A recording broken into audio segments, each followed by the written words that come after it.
Selamat malam pemirsa, inilah program Berita Kita Malam yang memberikan Anda informasi terupdate seputar Kalimantan Barat. Bersama saya Ristiawan, inilah Berita Kita Malam selengkapnya.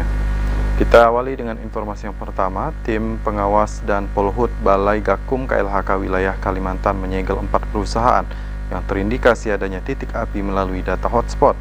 Keempat perusahaan dapat dikenakan sanksi administratif, pembekuan dan pencabutan izin, serta digugat perdata, ganti rugi lingkungan hidup, termasuk penegakan hukum pidana. Adapun 4 perusahaan terindikasi adanya titik api melalui data hotspot itu yakni PT MTI, PT CG, PT SUM, dan PT FWL. Di samping penyegelan terhadap 4 areal konsesi perusahaan yang terjadi kebakaran oleh tim pengawas dan Polhut Balai Gakum KLHK wilayah Kalimantan, tindak lanjut hasil verifikasi lapangan yang dilaksanakan juga berupa pemasangan papan larangan kegiatan dan garis PPLH.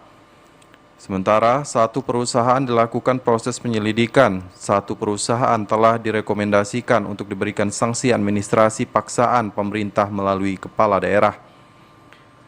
Kepala Balai Pengamanan dan Penegakan Hukum KLHK wilayah Kalimantan, David Muhammad, mengatakan penyegelan ini harus menjadi perhatian bagi perusahaan yang lokasinya terjadi kebakaran.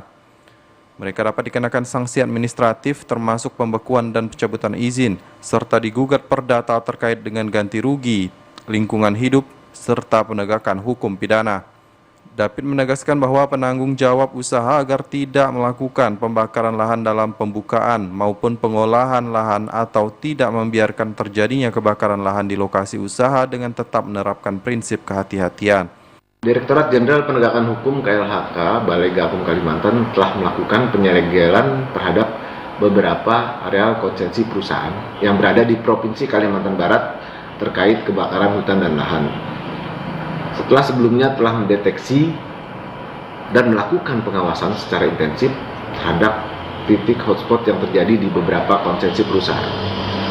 Sesuai dengan arahan Dirjen Gakum, kami akan melakukan tindak lanjut terhadap perusahaan yang lahannya terbakar tersebut sesuai prosedur dan ketentuan hukum yang berlaku. Dalam penanganan Karhutlah, KLHK bersama dengan kepolisian dan kejaksaan telah membentuk Satgas Penegakan Hukum Terpadu Karhutlah. KLHK terus berkoordinasi dengan pemerintah daerah untuk mengefektifkan upaya penanganan Karhutlah termasuk dalam upaya penegakan hukum. Maulid Pontipi memberitakan.